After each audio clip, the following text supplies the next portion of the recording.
Alors voilà, c'est un peu historique pour moi parce que mon papa était épicier avec mon grand-père à Vèze et il avait un triporteur. Et ça me rappelle mon papa qui pendant la guerre, pendant l'occupation, comme son papa lui était épicier, il faisait des livraisons. Il a échappé à plusieurs rafles pour le travail obligatoire à l'époque. Et mon papa, dans son triporteur, il passait des messages pour la résistance. Et d'avoir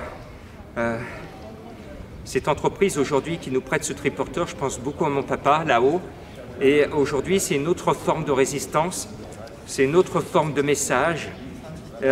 Il faut qu'on soit citoyen, il faut qu'on se serre les coudes, il faut qu'on imagine chacun de notre côté, tout en restant confiné, ce qu'on peut faire encore pour ceux qui souffrent.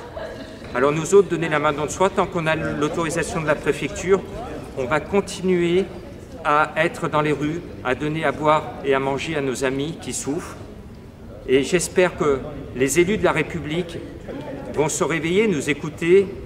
Un plan blanc pour les sans-abri est demandé par donner la main dans le soi. On a envoyé ce message à l'Élysée par courriel, puisqu'on a été reçu par l'Élysée. Je rappelle à nos élus que je demande depuis le mois de novembre la réquisition de la clinique du Tonkin à Villeurbanne, qui aurait été, si j'avais été écouté aujourd'hui, un centre référent en France et pilote pour les sans-abri. Cette clinique murée est toujours disponible, allons-y, réquisitionnons.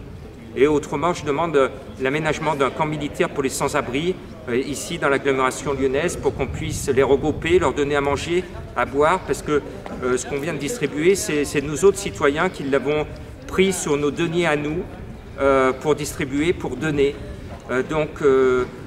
Élus de la République de tout bord, on a besoin de vous. Appelez, donnez la main dans le soi et faisons en sorte de faire passer les bonnes mesures. Quand j'étais à l'Élysée, je suis venu avec une trentaine de mesures pour la grande précarité. Aujourd'hui, encore une fois, donner la main dans le soi, les solutions. Si vous voulez que l'on soit efficace, il faut vraiment mettre au boulot l'équipe de Donner la main dans le soi. On va vous aider à reconstruire la France et dans l'immédiat, dans l'urgence, on va vous aider à prendre soin des sans-abri. On est là, vous voyez, il y a plein de bénévoles autour. On est là pour donner un coup de main. Alors, mesdames et messieurs des autorités françaises, sachez qu'il y a des bénévoles de partout en France comme nous qui sont prêts à se retrousser les manches et à y aller pour sauver ces sans-abri, les encadrer, les aider, les soigner. Merci, merci de relayer et de faire remonter à vos contacts politiques de tout bord que vous avez. Faites remonter cette vidéo parce qu'on a besoin d'être entendu. Et à toi, papa, qui est là-haut, tu vois, ton fils fait une sorte de résistance citoyenne pour te dire qu'aujourd'hui, la situation est grave, mais elle n'est pas désespérée. On va s'en sortir, il faut rester positif.